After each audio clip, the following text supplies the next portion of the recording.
Okay, so welcome back, everybody. This is our class number 10 on, let me get the right screen share. Oh, this one. There we go. Okay. So the early prophets, one book, one theme, class number 10. Today, we're going to conclude Sefer Shoftim. We might need another class on it, on the transition from Sefer Shoftim to Sefer Shmuel. And we'll see. Next week, most likely, there's not a class. We'll know for sure. Later in the week, we'll let you know. I'm not sure if I'll be able to teach next week, but we're going to add a class on Tisha B'Av that might relate to this as well. Sefer Shoftim and the concept of Korban Shiloh. So just a quick review. We were studying Sefer Shoftim, and we talked about whether it's a chronicle composition. Of course, it's a prophetic composition that has a prophetic point. And the main point we're making, which will be highlighted by the following unit in chapter 17 to 21, that Shmuel, even though he thought that appointing a king, establishing a monarchy was a bad idea, when the people asked for a monarchy, God told him, give them a monarchy. And we had the different opinions whether it was sort of a punishment or was the right thing to do. But I tried to show you that even though the people might be asking for the wrong motivation, God saw there was some potential in establishing a kingdom and a monarchy, because the goal of Am Yisrael to become a nation representing God was not yet accomplished. And not establishing a monarchy is not going to guarantee that our goal will be accomplished. Establishing a monarchy might cause problems, but it enables the possibility of becoming a nation that can sanctify God in the eyes of other nations as well. And we'll see that things being highlighted in the last unit, what happens when we don't have a monarchy. So we explained what makes a distinct unit. That was quite clear in chapter 17 to 21. There's no judges, there's no cycle, there's a common refrain. And on those days, definitely that refrain comes up, I think, 5 times, that during this time period when all these terrible things are happening, there's no king and people do whatever they want. There's anarchy, both educationally and politically. And that's alluding to that hopefully a king might be able to solve that problem. And we did chapters 17, 18, 19. Today we're going to do 20 and 21. And I'm spending a lot of time on that last unit because in a very intricate way, the book is using that unit to make its point. Now, we're establishing a monarchy, but remember the question was, establishing a monarchy has potential greatness and potential danger. And the question is, will the monarchy lead the people away from God? That's what Shmuel was worried about. Or is God suggesting a monarchy in the right direction might lead the people towards God? And therefore, the job of the Navi now is not to tell people what not to do, but what they should do. And what should they do? They should establish a monarchy, but the job of the king, of the Navi, is to make sure the monarchy goes in the right direction. But it's not enough to do political reform, we need religious reform. And the tribe of Levi, who's in charge of education and religious guidance, has done a terrible job during this time period. And all these stories are coming to highlight, among other points, what happens when the tribe of Levi is not doing their job.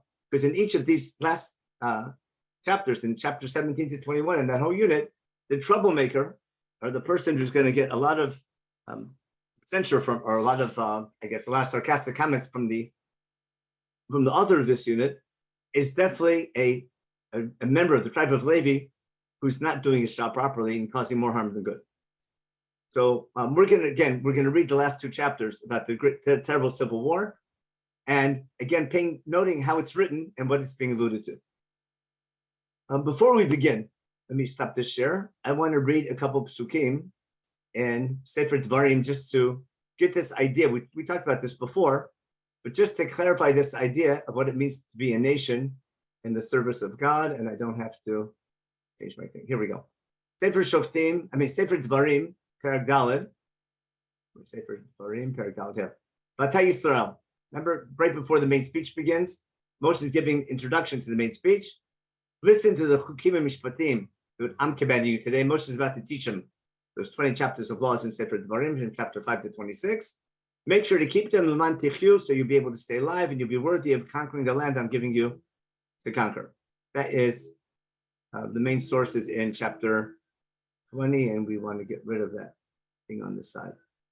Okay, we don't need make room cursor and close that. Now, and don't add, don't take off. Now, Pasuk Hey begins his introduction. A, understand? I'm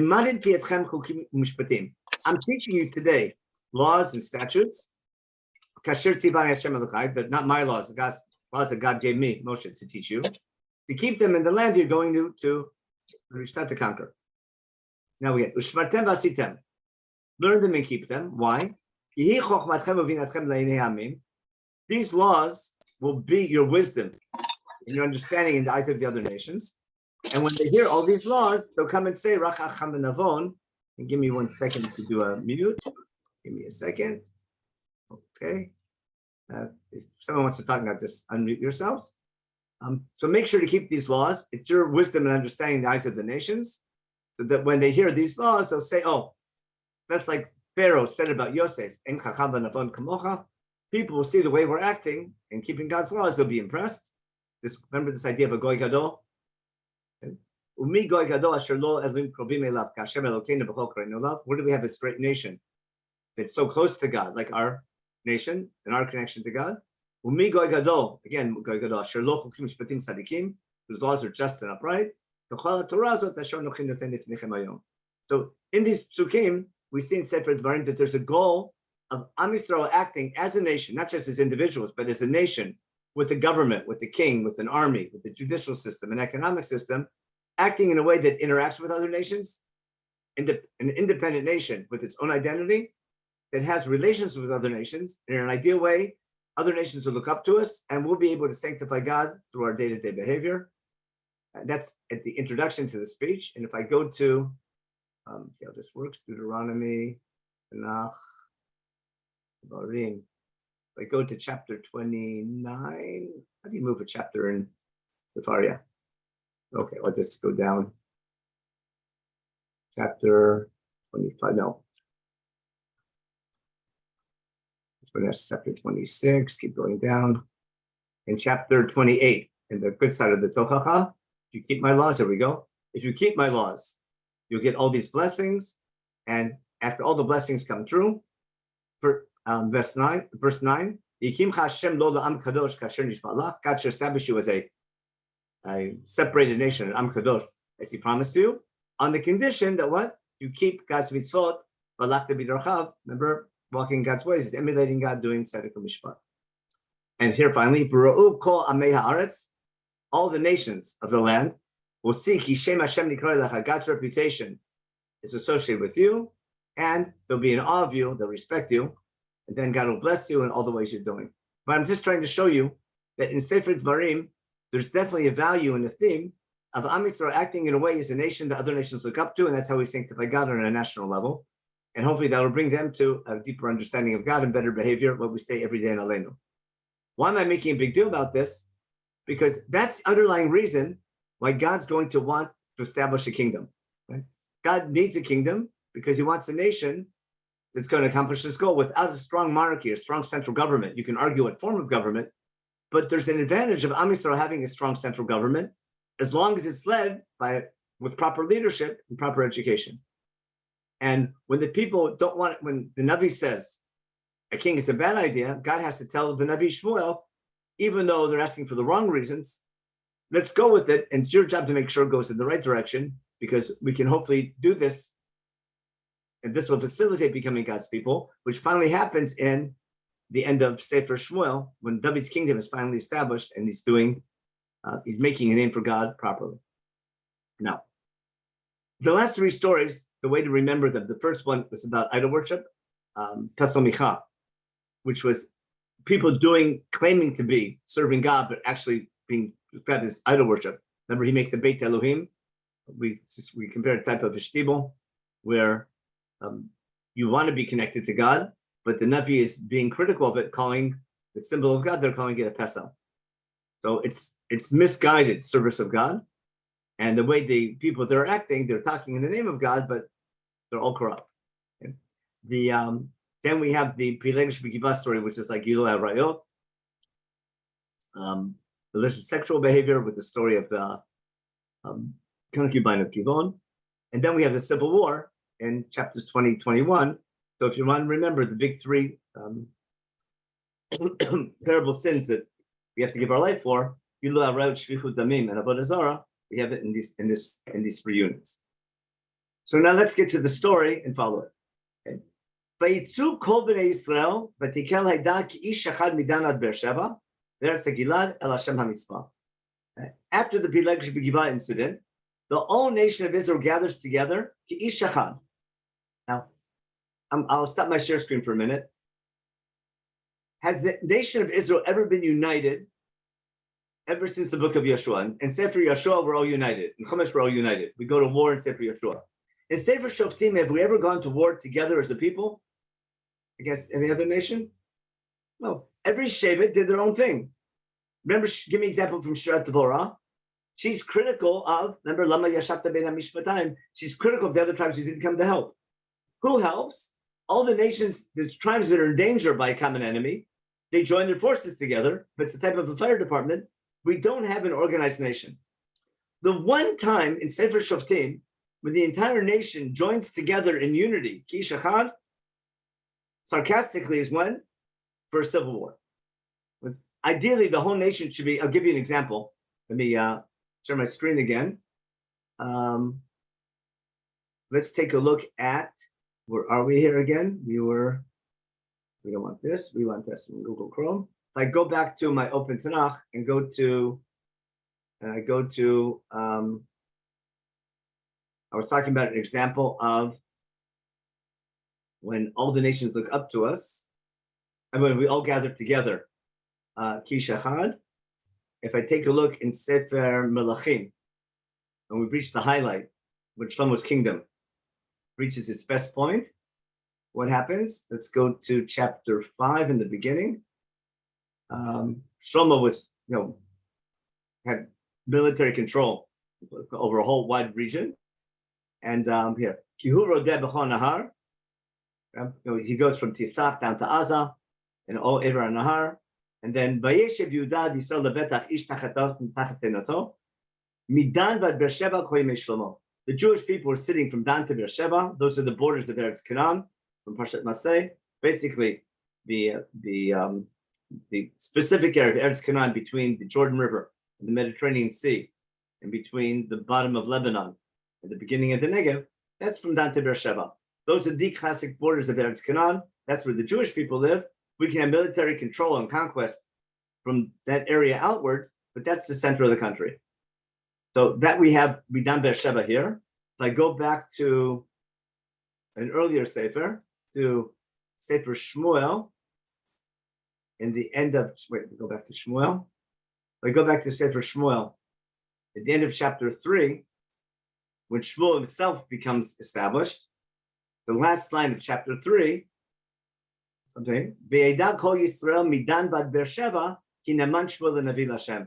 For the first time, we have a Navi, we have someone representing God who's trustworthy, who people look up to, they trust, and that's going to be Shmuel, who's going to be the author of our Sefer Shoftim. So don't be surprised that when Shmuel is talking about the civil war in a sarcastic way, what's he saying? Everyone gathers together ki ish echad from Dan to Beersheba, to Hashem HaMitzvah. Mitzvah is a city a little north of Yerushalayim. Basically, it's on the southern slopes of Tel HaNatzvah. The original site of Mitzvah is a little south of Ramallah, or some people want to say it might be Nebi Samuel, but most archaeologists put it closer to Ramallah, but it's along the main road going north-south at a very strategic point. It's a gathering place for Israel. Now, but one last thing, who knows another time that the Jewish people gather in Mitzvah unified for a different reason? Anyone can remember something like that? Anyone know when the Jewish people gather in Mitzvah as a nation, everyone together for a good reason? Gedalia? Oh, that's late. No, that's the whole, most of the nation is run by Gedalia. And in Mitzvah, that's the... But is it the same place? It's the same Mitzvah, for sure.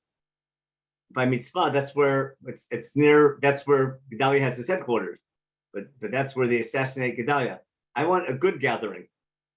Joshua 24, the covenant renewal ceremony. I think that's in Shem, last time I looked, which is farther north. Okay, but you should guess it by now because it's Sefer Shmuel, right? Is it where Shaul is anointed? That's going to be one anointing is Mitzvah, the other is in Gilgal. You're right, but the best one to go to Sefer Shmuel, and Sefer Shmuel again. in chapter 7, which is the last parak about Shmuel, and that's, I have the wrong one. I'm sorry, here we are. Chapter 7, after the Aron returns and they move to Kiryat Yarim, the Aron is sitting in Kiryat Yarim for many years, 20 years, and Bnei Yisrael begin to do tshuva. Shmuel the Navi, again, this is critical to the background of Sefer Shoftim. What does Shmuel do?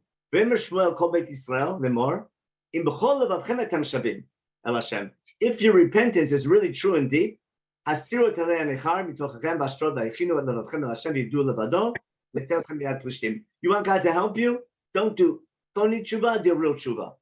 Do complete tshuva. Don't, not half and half, not syncretism. Follow only God. Okay? And the people listen to him, they get rid of the idol worship. And again, Shmuel's leader is able to help get rid of all this idol worship. And then Vayomer Shmuel kivtzu et kol Yisrael mitzvata.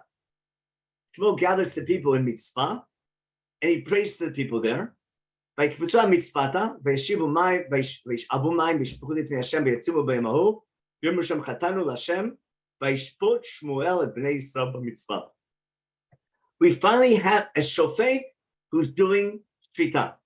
And we talked about this when we did chapter 12, when Shmuel gathers the people to establish the kingdom in Gilgal. But this is Shmuel being judgmental of the people and telling them to do proper tshuva. Now that leads to the Plishtim going to war against us, and then Shmuel helps them win the war. That brings us to Eben Ezer. But I'm trying to show you that mitzvah is a gathering place of the people in the time of Shmuel. But look at the irony. In the time of Shmuel, the people gather mitzvah to do tshuva together, to recognize our mistakes and learn from our mistakes and establish something much better. And then later, we're going to gather the people, as you said, in mitzvah to start the kingdom. It should be in the beginning of chapter 11. Chapter 11. Be'an Shaul. Chapter Shmuel, he anoints him. And okay, here. Then Vayitzak Shmuel laham al Hashem ha-mitzvah, after Shmuel's anointed, after Shaul's anointed, goes back home. Shmuel calls the people back to mitzvah, where they gathered first to do tshuva, and tells Bnei Yisrael, Kol Hashem, I took you out of Egypt, and now you don't want, remember you wanted a king, now here's your king. And that anointing, the first inauguration of Shmuel, is not as successful when they do the lottery, and because at the end of it, the people don't accept him. He gathers the people later in Gilgal after the battle of Bnei Ammon, and then it's more successful. Again, we'll do that later on when we get to Sefer Shmuel. Also, I want to show you is that the city of Mitzvah is a key city for national gathering. If I go back now to our source sheet, and we don't want this one, we want this one. Am Yisrael gathers Ki Shechan Midanta Beersheba to Mitzvah. That encapsulates the life of Shmuel himself. It's clear Shmuel's writing this, as Chazal tell us, because Mitzvah is a place of national gathering where we're going to gather together and do something together in the right way. Ironically, we gather together to wipe out an entire Shevet, all in the name of God. That's what's so strange about it. With people thinking in the name of God, it's okay to do terrible things because you have a drop of, there's something right about what you want to do, but when you lose proportion in your values, we get terrible results. And that's what happens with bad religious leadership, where you can do things in the name of God that are disgusting, and you think it's okay. Vayityatzvu pinot kol ha'am, kol shiftei Yisrael, v'kal am Elohim, 400 ish ragli sholev charav. All ready to go to war. Now, vayishmu b'nei Binyamin, ki alu b'nei Yisrael ha'mitzvah, v'yamu b'nei Yisrael dabru, echan yayta hara hazot. What happens? B'nei Binyamin hear that everyone's gathering to go to war against them, okay? And Bnei Yisrael speak to Binyamin, and they say to him, what? Echan yaita hara hazot. That word, does Echa ever come up in Chumash? How could such a thing be? Remember Moshe says, Echa salavadi, pertachem asachem rivchem. We're going to read it in Parashat Dvarim. We know from Megillat Echa. But Echa's question, how could this be? But they're starting their case. And now, look who's going to accuse the tribe of Binyamin. Now, if you know the history of almost any civil war, we'll get back to this in a minute.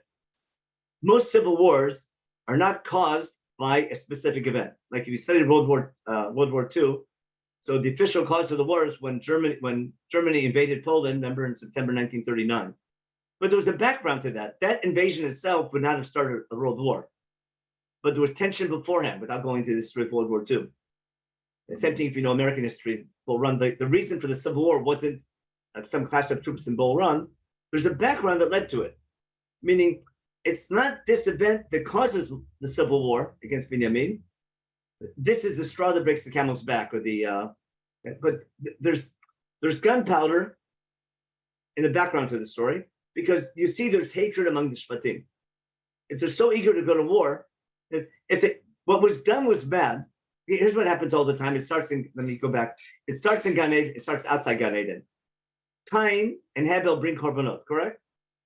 God doesn't accept Cain's korban for whatever reason. Cain feels it's not fair that God took Habil's, he didn't take mine. You know the story, right? And because that happened to Cain, that gives Cain, he thinks, then I was wrong, that was wrong, and therefore I can do wrong to somebody else. You understand this idea? It's called the Middle East. Someone did something wrong to me. Because someone did something wrong to me, I can do wrong to some other person, even though they're innocent. But the second I feel I've been wrong, that gives me the right to do wrong to somebody else. It's almost like looking for a good excuse to do something violent and wrong, to take out your anger. And that with good education has to be controlled. Now, if what's going to happen here, what happened in Shevet Binyamin was a disaster. What happened with this Pilegesh? But is that a reason to wipe out a whole tribe to go to war? But sometimes there's a reason, to complain. But to what extent, if people go to a civil war on a, I want to call maybe more than a misdemeanor, even a felony, but it's still not a reason to go to civil war. I don't want to get into modern day Israeli politics, but you can have an issue which is worth fighting about and arguing, but as a reason to start a civil war, the question is how important is a certain issue? And to what degree do you take it? Now, what usually happens is there's already a reason for civil war for other reasons. There's core hatred and some issue becomes an excuse to go to a civil war. Now, it's called victim culture. Very good. Thank you for the comment. I learned a new word, a new concept. Now, let's go back to our story. And so they said, now, who's going to charge? Who's going to be the prosecutor? Vayan ish ha'ish halevi. Ha'ish Halevi, this great guy, this guy who dumped his Pilegesh, whose Pilegesh cheated on him. He ran back to bring her back, a couple months later, 5 days having, fun breakfast. Remember we talked about that story? This Ish Levi. And he offers he just throws his Pilegesh to the crowd, didn't step and wait for her. He could have avoided this whole issue. He could have continued traveling, he had to stay overnight. He could have left if they didn't want him to stay there. But this Ha'isha Levi, this big tzaddik over here, the husband of this Isha who was murdered by the gang, Yomar, Hagivat Asher LeBinyamin, Bati Ani Upilak Shilodum. We were just, innocently walking, me and my Pilegesh, you stay there.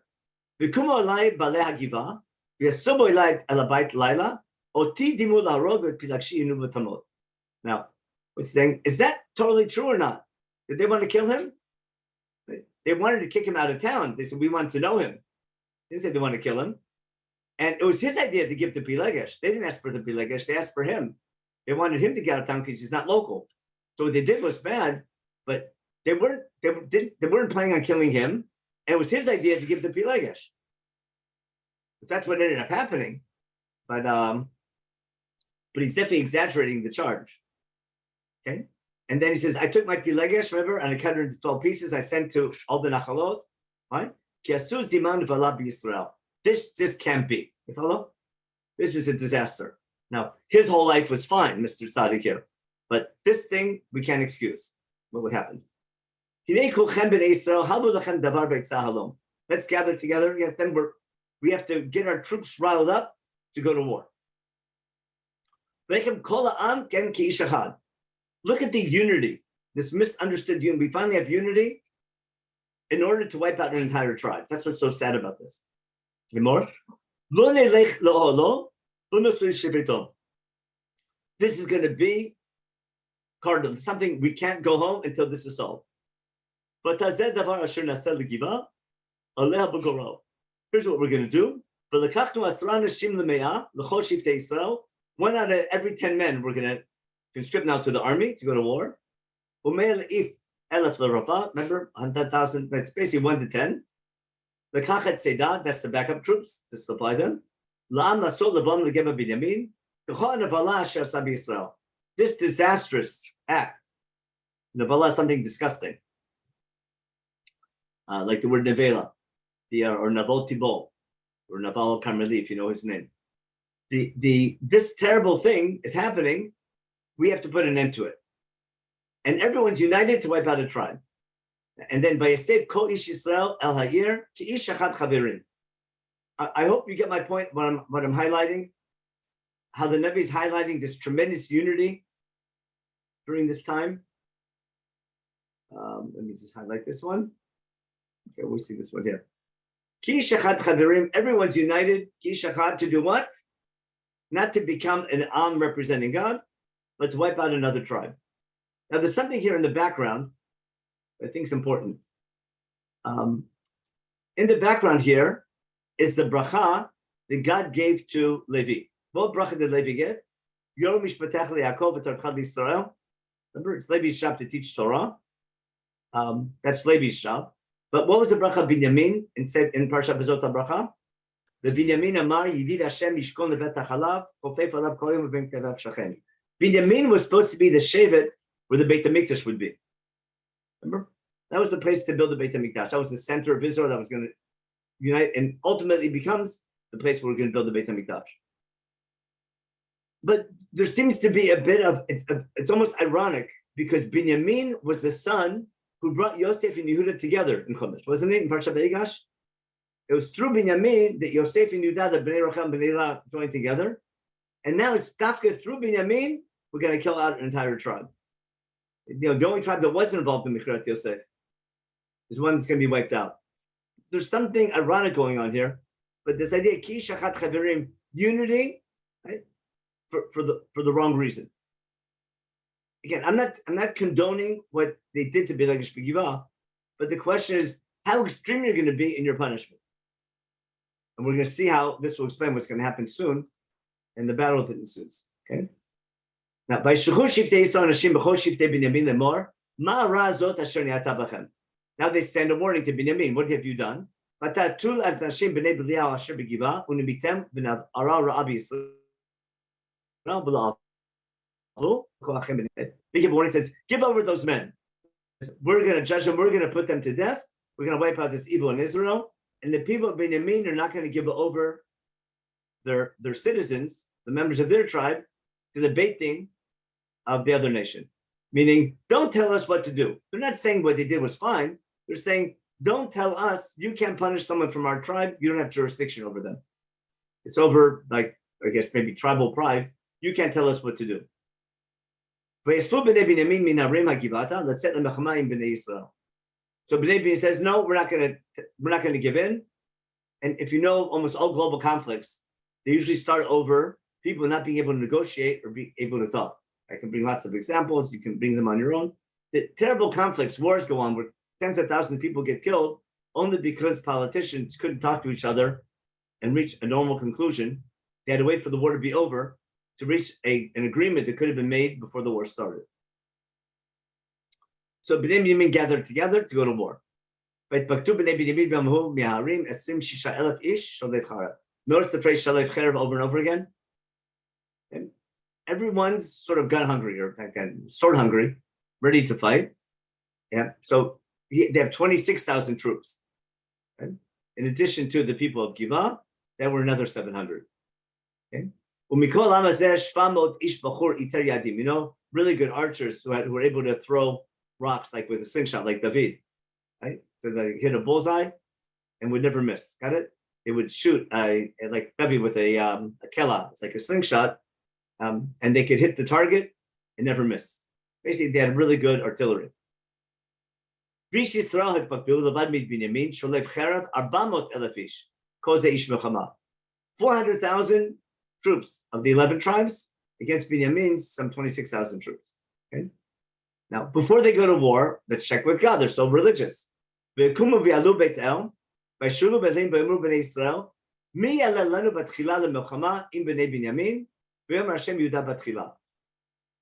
the most difficult situations where we're actually going to God to ask God, what should we do?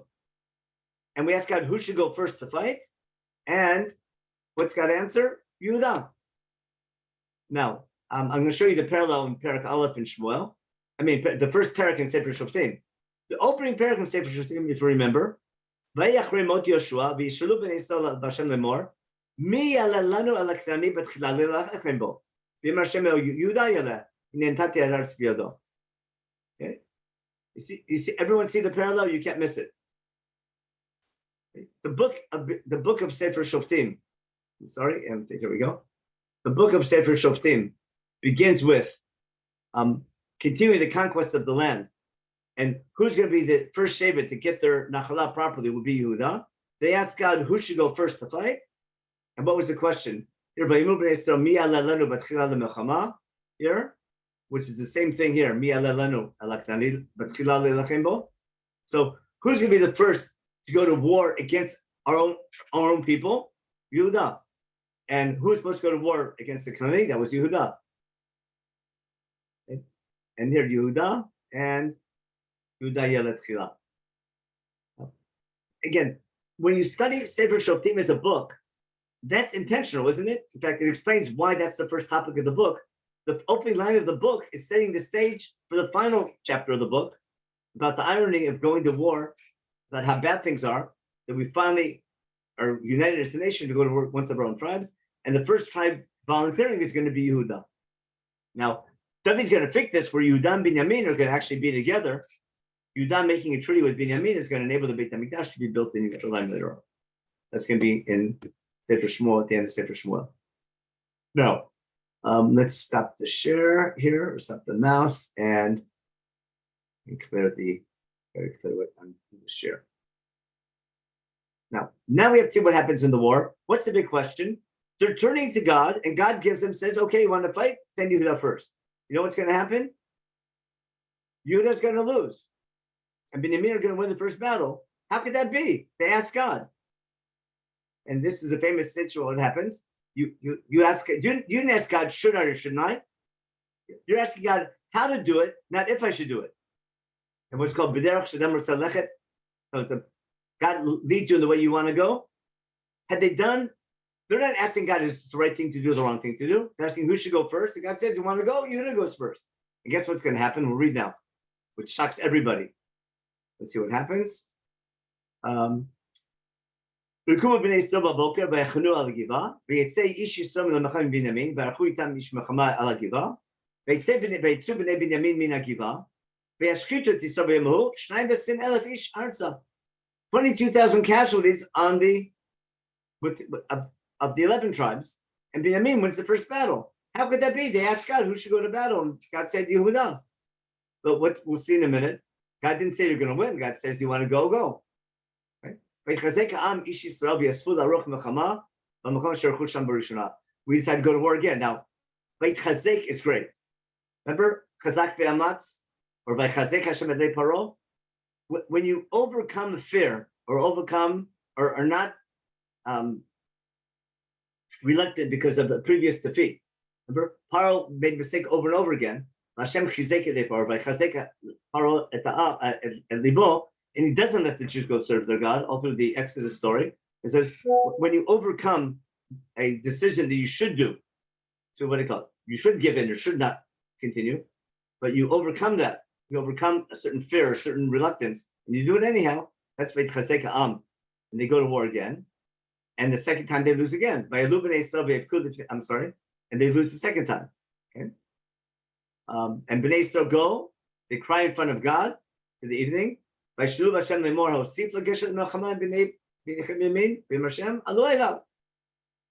we continue going? Says, you want to go, go. ויקראו בני ישראל בני בנימין ביום השני, ויצא בני בנימין לפרטם מן הגבעה ביום השני, והשחיתו בני ישראל עוד 18,000 איש ארצה כולל שופטי חרב. Another military victory for Binyamin. What's going on? Now we go back and pray properly.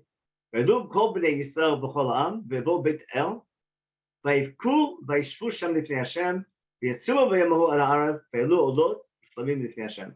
Now they do, I guess, more proper tshuva. And now they're crying and they're fasting, and maybe now now they may be more worthy of God's help. And now they ask Bnei Israel the following: Vayishu Bnei Israel b'Hashem, b'Shem Aron Brit Elohim b'Yamim Hahem. Now they ask in a proper context. And now Pinchas is there. Pinchas ben Elazar ben Aaron omed lefanav b'Yamim Hahem lemor. Hosif od letzet lemachameh b'nei min achi im echdal. Now they ask, should we or shouldn't we? This time I'll let you in. Then they do an ambush. We don't have to read the whole story of the ambush. They didn't mean fall for the ambush again because like same thing with the Battle of the Eye, because they lost the first 2 times, the people think they're losing again, and they retreat, and then they have the ambush, and they come back and gets Bnei Binyamin. To make a long story short, basically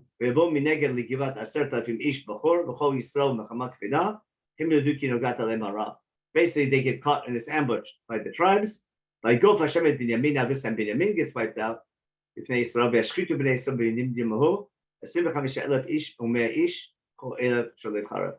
What happened? Now 125,000 men of Binyamin all get wiped out. No, there's another terrible set of casualties in this war. Bnei Binyamin see that they're being defeated, okay? And they were defeated because they put their trust in, they were caught by this ambush set by Israel. Okay? Now what happens? Basically, after winning this battle, they go to Binyamin and just wipe out the entire tribe. Now, you can go to war soldier to soldier, fine. But what they're going to do now to the tribe of Binyamin is kill all the women and children and destroy all the cities. That's a disaster. It's bad enough you went to war. So you win the war. But now you take revenge by burning all the houses and killing the women and children? Right? And how many people die?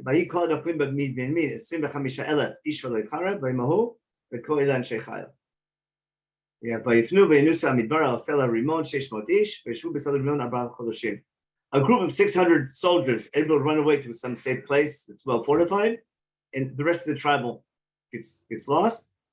They are Ish Yisrael Shabo Bnei Binyamin. They are Kum L'Ticharev Me'ir Metom Ad Behema Ad Kol Imtzad Gam Kol Arim Animtzot Shechu Ba'esh. In revenge, they go now and just wipe out the entire tribe of Binyamin. It's almost they treat it like an Ir Nidachat. Got it? Now, it's very easy to understand what they did. Okay? There's good excuses of what I would say. There's always good reasons for Sinat Chinam. And they're basing everything on how could such a thing happen in Israel. But again, you can have a reason to go to war. You can have a reason to get angry at people. But to this extent of a total wipeout of a tribe, I'm just showing you what happens when you have bad leadership. Again, I can bring examples from today. Just allude to one or two. Is that you can have something terrible happening, but when religious leadership takes something that bad happened and allows other people to do disproportionate reprisal, breaking other Torah values, that happens too often, and that's what happens when Shevet Levi, or the Shevet Levi is supposed to be the Torah teachers, aren't doing proper job of leadership, and when people are using religion as an excuse for civil war, as opposed to religion should be a reason why people shouldn't go to war and negotiate properly and act in peace. But when using religion as a reason not to go to war and kill people, that's a sign of bad leadership. Okay. And it's like, as Marty says, like the Shem story. I can bring examples from modern history, but you can do that on your own.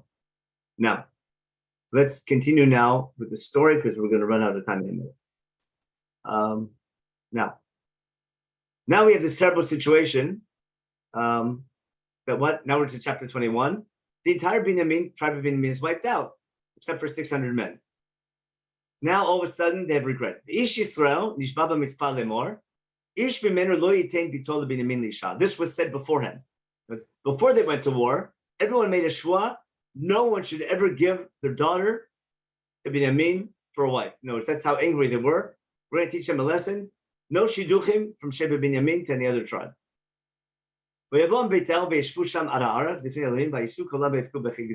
After they did this wipeout of the entire tribe, now they're worried. Now they regret what they did. Who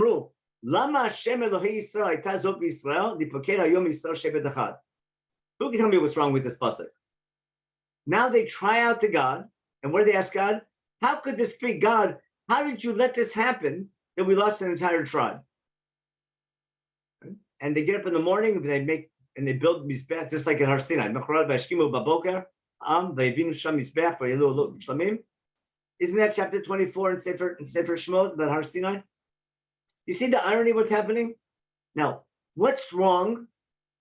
What's wrong with this complaint? Lama Hashem Elohei Yisrael haytazot b'Yisrael. Right? What's wrong with their complaint here? Who can tell me? It's what they've always been doing. They turn around and blame God for their own bad behavior. Right. Welcome to life.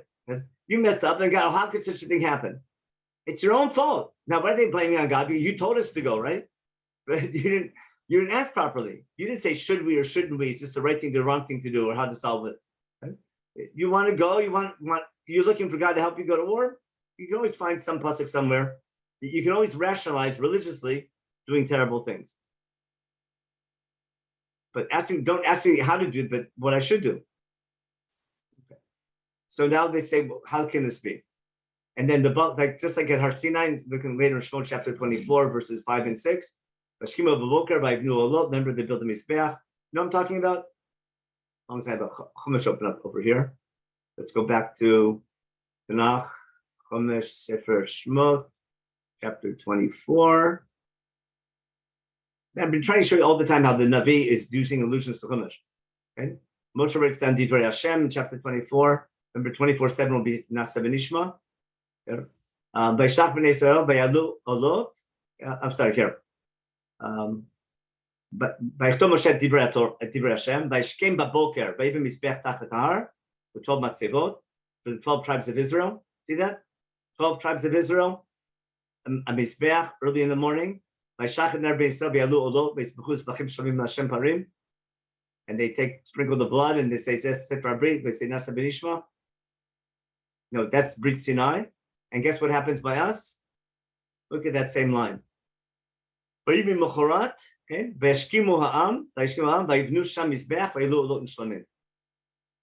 Now, we have it here. Guess where else we have it in Sefer Shemot? By Chet Egel. Remember? We go back to Sefer Shemot. By Chet Egel in chapter chapter 32. What happens? Okay, Vayaron vayiveh mizbeach lefanav, v'yashkimu mimochorat, v'yalu olot, v'yagishu shlamim, v'yashebam l'achov v'shavtov, v'yikumu l'safek. You see all the parallels with what's going on here in Sefer Shoftim. Again, in my opinion, all these parallels are intentional in building the irony of the story. Okay, now, Ve'ru b'nei Yisrael, mi asher lo ala b'kal mikol shiftei Yisrael al Hashem, ki ashua gdola ita, kasher lo ala el Hashem ha-mitzvah lemor mot yumat. Okay. They're so sure that they have to go to a civil war against Binyamin. Am Yisrael made a shvuah that anyone who doesn't join this military campaign, we're going to put him to death. Got that? See how firm they are? You know, what happened with Peleg Shviva was so bad that anyone who doesn't join the civil war to wipe out Binyamin, anyone who doesn't join, they're going to be killed. That's how conscript soldiers, basically, if you don't join the war effort, we'll kill you.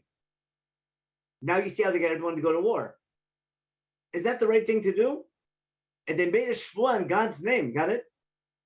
For the sake of other people, they made a shvuah. Anyone who doesn't join our military campaign should be put to death. Okay. Now, on the flip side now, by Nachamu, they have, remember, Nachama means that they're sorry, Bnei Israel, about Binyamin Achiv. Oh, all of a sudden you're worried about brotherly love. Remember? What are we going to do with this? What are we going to say for who knows 12? If Shevet Binyamin is going to be wiped out, if there's no marriage, they have no children, right? We'll have 11 tribes, not 12 tribes. Nothing will be, what's going to be? Right? We only have men left. All the women and children are killed. We need wives for them. But we swore in God's name not to give our daughters. Follow? They're more worried about what? They're worried about a shvuah more than anything else. So it's killing people. Lo tirtzach, who cares about the second half of the Ten Commandments? Lo tirtzach, that's no big deal. But a shvuah b'shem Hashem, that you can't break. ויאמרו, מי אחד משבטי ישראל אשר לא עלה על השם המצווה, והנה לא בא איש על המחנה, מיבש גלעד על הקהל. They checked, hey, maybe there's someone who didn't come and join this war effort, and sure enough, Yavesh Gilad didn't come. They realized no one volunteered for this war from Yavesh Gilad. Aha, we have a solution. Now, again, to make sure that a tribe is not annihilated, and we need wives, we can't break our shvuah to give our daughters. Let's do what? Let's kill all the men and married women and young and male children of thing, and the only people left will be the daughters of Yavesh Gilad. Okay? 12,000 men go to war.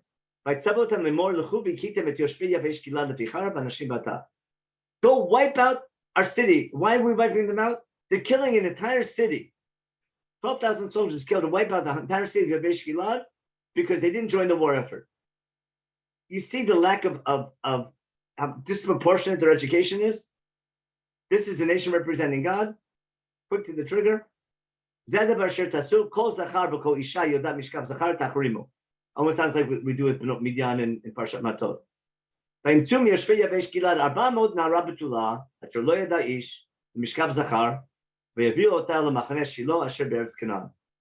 Now, where's the irony here? Notice, they found in Givon there's 400 Na'ara B'tulah Asher Lo Yada Ish. Remember how the story began? Remember how it began? We want to know you. Remember? And then they say, "Take my daughter, Asher Lo Yada Ish." Back to the story of Lot. No, take my daughters, Asher Lo Yadu Ish. You see the parallel again? And again, we're killing. You realize what they're doing? Killing an entire city just to get 400 women because we made a shvuah. We can't give our daughters, but now these women have no family that they can take them. Now we go to the 600 men left over. Listen, we have a solution for you. We don't want to kill anymore. We want to keep the tribe going. We have 400 wives. Go fight over 600, 400.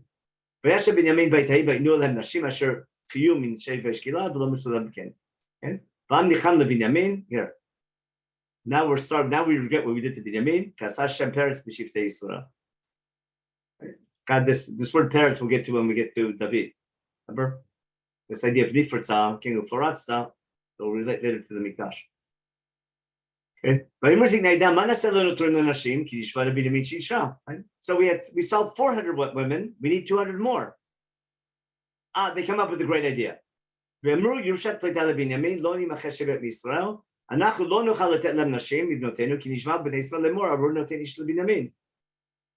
we need to. There's no more cities to kill because everyone else came to war. We need 200 more women, and we made a shvuah we can give our daughter. Now they come up with a chap. They ask a rabbi, right? And they found a halachic loophole. What can we do? We swore that we can't give our daughters, but if they take our daughters, then we didn't break our shvuah. You follow? Of course, they could have asked for a Torah Nedarim from Pinchas. That's something else. But instead, they're saying, you know what? Now, couldn't they have found this halachic loophole before they killed the city of Yavesh Gilad? First, they kill Yavesh Gilad. We get 400 women, killed thousands of people. Women, she's just wiping them out because they didn't come to war, collective punishment, everything. And now we need 200 more. Now we're going to find a halachic loophole to do what? Where Bnei Binyamin can go and take on their own. They could have done that before.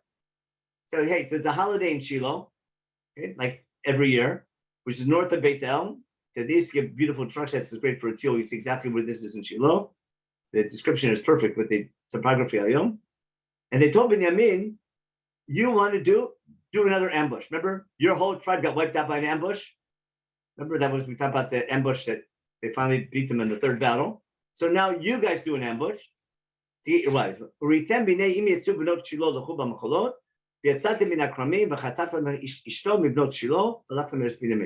What you can do, you can chop a wife.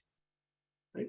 The women are dancing to go there, you chop, and therefore, if you take them and the parents don't give them over, but you take them, our shvuah is okay. You didn't break your shvuah. And when the father-in-law comes, hey, you took my daughter, right? Don't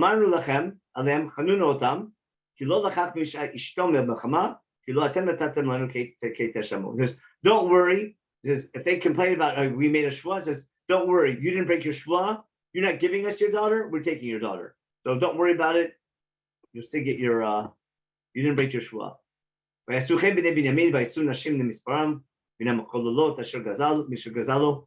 stole the women from, in the great way to get a shidduch there. They rebuild their nachala.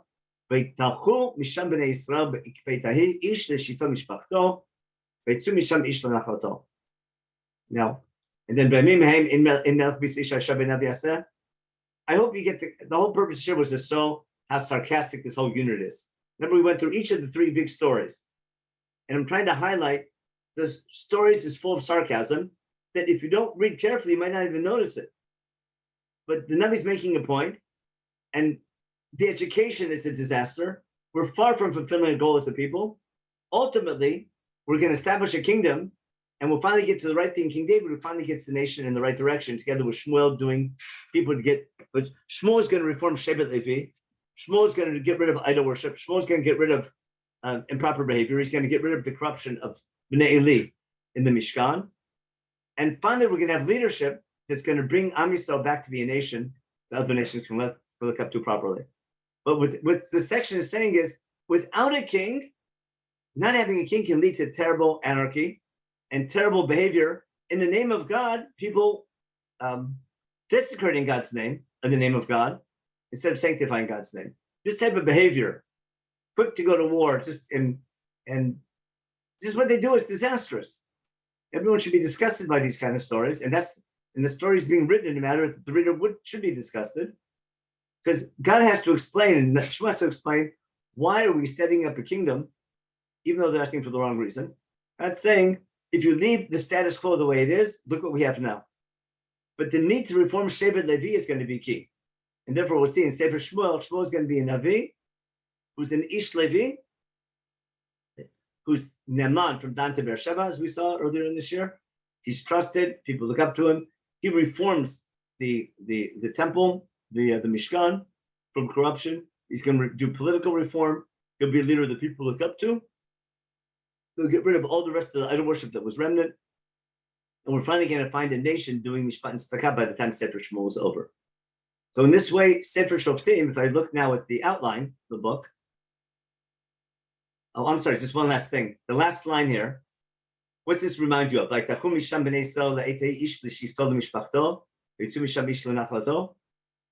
take a look at the end of Sefer Yoshua. Where do we have that? Wrong book. Where's Sefer Yoshua end? No.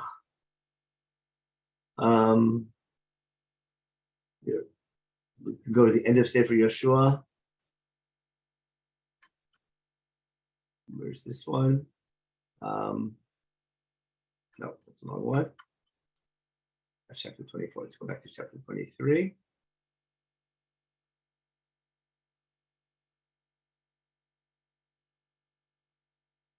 No, I'm sorry, here.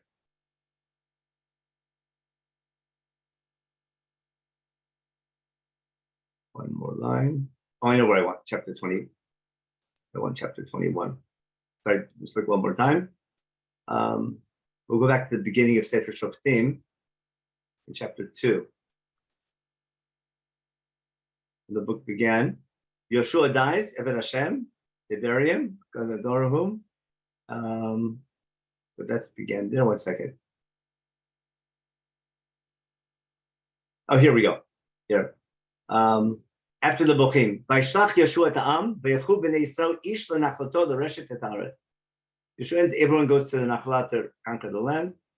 That's quoted from the end of Yeshua. And therefore, if we go back to Yeshua real fast, I think it's the end of chapter 21. The very end of chapter 21. Say there. We're in chapter 21. Here. Vaytan Hashem here. Vaytan Hashem Yisrael kol asher nishba lavotam yoshu v'yashvu ba v'nach Hashem lem misaviv asher nishba lavotam lo marish b'fneihem. And God kept His promise. We saw that back in Sefer Yeshua. But if I go back to what chapter 18? What was that? Chapter 18. we went to Shiloh, chapter 18. All of Israel gathers together in chapter 18. They bring the Mishkan to Shiloh, and and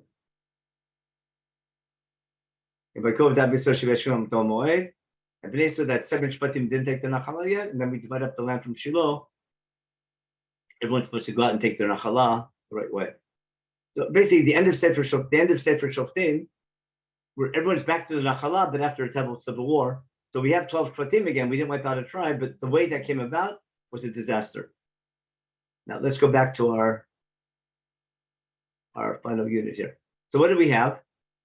We had the background of who's going to go. Now we understand a better reason why we have chapter 1 about, remember how the book begins, who's going to go and fight and conquer the land first? And Yehuda should go first. So chronologically, it makes sense that could be the first topic in Sefer Shoftim because it continues Sefer Yeshua. On the other hand, thematically, it matches beautifully with the closing section of the Civil War, where God says Yehuda should go first to begin that civil war that almost wiped out a tribe. Then Shmuel states his thesis about what caused the cycle to happen in the first place. Then he proves the thesis up until Avimelech we talked about. Avimelech, Gidon's son. The last good shofet was Gidon, who then wanted to become a king, and he says, no, God's your king, and that led to the disaster of Avimelech, Yiftach, and Shimshon. Avimelech was worst of them all, but Yiftach and Shimshon were nothing to brag about either. And the last time people asked for a king, things went all downhill. And that's, again, alluding to the fact that not having a king is not going to make things any better. Therefore, God wants a king to get the nation back on its feet again. And these last stories highlight what happens when there's no king of no national leadership and when Shevet Levi is not doing their job. And they all serve the background to Shmuel, who's going to be an Ish Levi. He's going to become a Kohen. He's going to reform the country, bring back good leadership, and establish a kingdom, and ultimately get to King David. Now, again, for last time, we'll have to do this next time properly. I want to show you all this in Tehillim 107 about the cycle. We use this would be our transition. Tehillim Kuf Zayin we use for a transition from Sefer Shoftim to Sefer Shmuel. And we'll talk about how David HaMelech, the Talmid of Shmuel, through certain prakim in Tehillim, we'll see how he learned the message of Sefer Shoftim. He learned from his Rabbi. But it's 7:15. So we'll stop. It's 12:15 now. We'll stop here, and I'll look at the chat real fast and see if there's something I missed. Chat, okay. The chat bigger. Okay, did Shevet Levi do their job properly? I'll go in. So iPad wrote. Did Shevet Levi? Do you see my screen with the chat? I'm not sure. Do people see the chat on my screen? No. Oh, so let me share my screen again. Stop share. We can see our chat. Okay, now let's try this again. Why isn't this working? We can see the chat by ourselves. You see the chat by yourselves. Okay, so let me go back to open the chat on my screen. And chat. There we go. Chat. There we go. So the source says Shevet Levi did not do their jobs properly. So are hereditary anything good? Okay. In general, let me give you a little explanation about heredity and Shevet Levi. I'll stop my share for a second and make this stop the share. How are we going to do this? Stop share. I'll give you an example from today. There's a shortage of educators, as you all know. It's hard to get educators or good educators for schools. Now, ideally, you'd rather have an educator who volunteers for the job. But if God makes sets aside an entire shevet, entire tribe, they don't own land, but they're supported, they have financial support through Masrot, from Maser Rishon. And their job is to carry the Torah and be the Torah educators. So I'm designating an entire tribe, almost too many people, who have nothing to do other than learn Torah and hopefully be educators and judges. Now, those people sitting and learn Torah can do a terrible job, maybe. But I have a constant supply of teachers. If I want to set up a system that I'm guaranteed that I have educators and teachers who can read Torah forever, Chumash sets up a system by separating Shevet Levi and providing them with finances and a stipend, etc. and I should have a constant supply of teachers forever. That's the tribe of Levi. Will it work? It depends how good a job Shevet Levi does in keeping its tradition going, but it can work. If I depend only on volunteers, it could be no one will volunteer. Now, I might have too many workers. It might not be good that they're not volunteer. They're almost forced into the job. That's a downside. But I have to make sure I have, so I'll give you like in the army. I'd rather have a volunteer army where anyone who volunteers for the army is motivated and will become a good soldier. But I can't depend on volunteers. If I have to conscript, I have to have a draft. Now, when you have a draft, half the soldiers don't want to fight, right? And I have to draft them and draft against the world. That's not going to make a good army, but at least I have an army. How else could you win or lose World War I? You know what they did back then. But what I'm getting at is the fact that Shevet Levi is chosen doesn't mean they'll get their job done. They can't get their job done. It might work. Hopefully it will work, but it can work. God doesn't know it will work. Take that same analogy to Am Yisrael. God wants a nation, just like we always have Shevet Levi to do their job. Right? That's the logic behind the Kol rule. Maybe they might overdo it a little bit, but you always need people sitting and learning Torah, and we have to support them. Now, whether they're doing their job or not, you can argue. But the fact that you always have people sitting and learning, that'll guarantee someone at least is going to be learning Torah all the time. That's why Rambam says in the end of, I think, of Hilchot Shmit Den Yova, maybe, I forget where, Dan somewhere in Zerayim, he says that anyone who wants to join the responsibility of Shevet Levi is welcome to join and takes on the all of Torah, and he gets the right to be supported like Shevet Levi. Now back to, in the same way, Am Yisrael is chosen for a job. Now, the fact that we're chosen doesn't mean we'll accomplish our goal, but there's always a nation that God has set aside to have an impact on other nations to bring godliness to humankind. Do we feel, just like nothing guarantees that Am Yisrael will fulfill its job, but always has the potential to do it, the same way Shevet Levi always has the potential to fulfill their job. If they fulfill it, it's up to them. Okay, grievance culture was a good word. Okay, that's lingua franca, very good. I like this story, very good. And then distortion is much more dangerous than outright lies. Okay, Ish Levi gets right. I call that dibah. Is when you take, that happens a lot in modern day things. You have two different political groups. You take, I'll give you a bad example from the news last week, a couple of days ago. Someone against reform, against judicial reform, desecrated Yoni Netanyahu's grave, telling him that your brother, you wouldn't be proud of what your brother's doing. You died for something. It was a terrible thing he did. Now that was terrible. But to blame the entire left wing, the entire entire anti-judicial reform, accusing them of that act, that's ridiculous. I can take a drop of truth and put that little small group that was something disastrous, and you can't blame the entire group for that. But that's what people tend to do. Is you want to downplay, you want to say the entire anti-reform people are bad, therefore you take one thing that extreme does, and you project on the entire group. And that happens a lot in demagogia, they said. So that's right. But because there's a drop of truth, and it sounds more convincing. You take some, just listen to the news all the time. You take something, a drop of truth, and then you exaggerate it to convince people, to shape people's opinions. You use that to explain the state of the spies. Okay. That makes the lie more believable. Okay, Ozzy wrote, since Israel is known for its modesty and hospitality, are you saying the war was justified? But they went to war and killing women, children were. Okay, no, even there might have been justification for the war. There might have been. That still, you need a lot more room for negotiation. But even when you win the war, killing the women and children, that's no excuse for that. I'll give you an example with Shimon and Levi. Shimon and Levi might be right in saving Dinah. And a surgical raid to save Dinah, which might cause some casualties on the enemy side, and a surgical raid to save Dinah is fine. But to pillage the city and wipe out the entire city afterwards, that was too much. So even though there might have been a drop of correctness in what Shimon and Levi did, and, to save their sister, that didn't give you the right to wipe out the entire city. You see the pattern all the time. You have a good claim, you start something, that does give the right to do everything. If you take nowadays, unfortunately, an officer might shoot somebody and kill them. So that's terrible and a big thing. That does give you the right to loot an entire city and burn down shopping centers and things like that. Now, maybe that's the way you get your voice, or that's a sign of frustration, but definitely not the right thing to do, even though you have a good cause, you might have a logical cause. The fact someone did something wrong to you doesn't give you the right to do the wrong things to other people. And that's a pattern happening too often everywhere on the globe. Okay. I have a problem with the ruin. I don't know what that. What's ruin? The Tunumin? The part Urim banner. Pinchas. Okay. Urim V'Tumim. Yeah. Oh, with Urim V'Tumim, I say okay.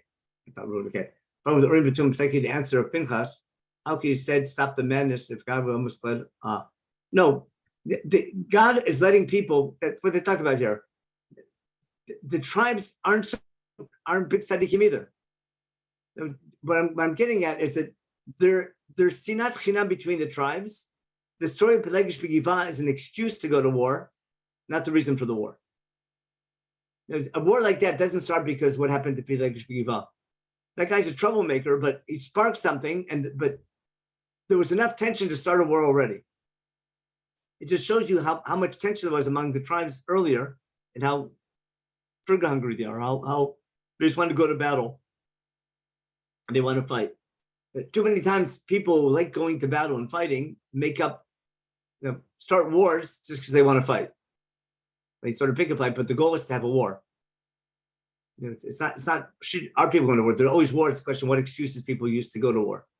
Everyone has new guns to show off. Okay. Now, again, why the Urim V'Tumim sort of misled them, I think God's sort of punishing them and letting them punish themselves. You want to go to war? Go ahead. That's your problem. And that's why only when they do the final level of tshuva, the third time they find learn their lesson.